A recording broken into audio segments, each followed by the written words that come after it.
estamos reportando que la inflación para el total del país fue en su variación mensual del 1% frente a una contracción del menos 0,32% que se había presentado en el mismo mes de mayo de 2020. Con esto, la inflación año corrido se ubica en el 3,18% y la inflación anual puesta en mayo de 2021 se ubica en el 3,3%.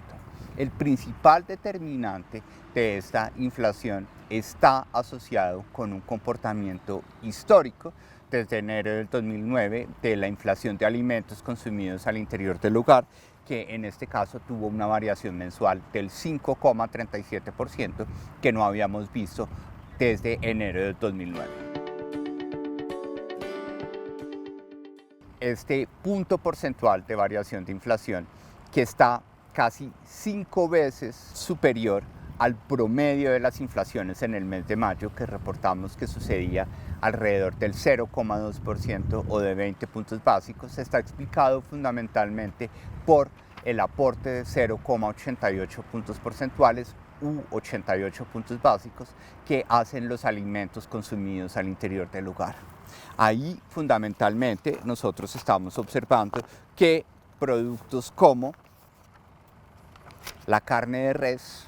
las papas, las frutas frescas, la carne de aves, los huevos, el tomate y los plátanos en su conjunto están aportando 64 puntos básicos de toda la inflación, por lo que podríamos decir que estos productos alimentarios aportaron 2/3 partes del comportamiento de la inflación. En segundo lugar, como es natural, por el tipo de productos que presentaron una importante inflación debido a las fallas del normal abastecimiento de estos productos perecederos en todas las zonas del país, pero fundamentalmente en el suroccidente del país, pues estamos viendo que la comida por fuera del hogar, el corrientazo, las arepas, la pizza, la hamburguesa, tuvieron un aporte de 8 puntos básicos al comportamiento de la inflación, junto con los 8 puntos básicos que aportaron el arriendo y los servicios públicos domiciliarios. Finalmente, lo que estamos viendo es que la presión competitiva de la entrada de un nuevo operador de telecomunicaciones móviles y de servicios de Internet en el país ha permitido que la división de información y comunicaciones aporte 13 puntos básicos negativos. La inflación del 1% es una inflación que se encuentra concentrada fundamentalmente en 4 ciudades del suroccidente del país. Aquí fundamentalmente tenemos a Popayán, Florencia, Cali y Neiva, en donde para el caso particular de Popayán estamos viendo una inflación del 4,5% mensual, mientras que para Cali estamos viendo una inflación del 2,77% mensual. Por otro lado, para el caso de Tunja, nosotros estamos viendo que la inflación mensual para esta ciudad fue mínima, del 0,44%, ubicándose 56 puntos básicos por debajo del promedio nacional. Fundamentalmente, Popayán está como la ciudad con mayor inflación en el país, con el 4,5% de variación mensual del índice de precios al consumidor, debido a que para el caso de la carne de aves vemos una inflación 12 veces más fuerte que el promedio nacional. Para la carne de res estamos viendo una inflación casi 4 veces más fuerte que el promedio nacional. Y para el caso de las frutas frescas, particularmente el lulo y los limones, estamos viendo una inflación 5 veces más fuerte que el promedio nacional.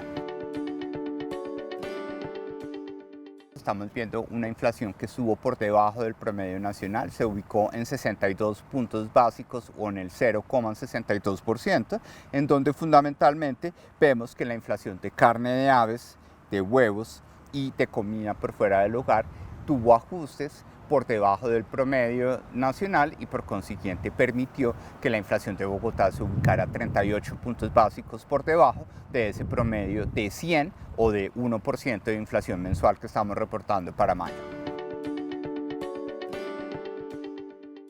El abastecimiento de alimentos en el mes de mayo se ubicó un 19,6% por debajo de su media histórica, específicamente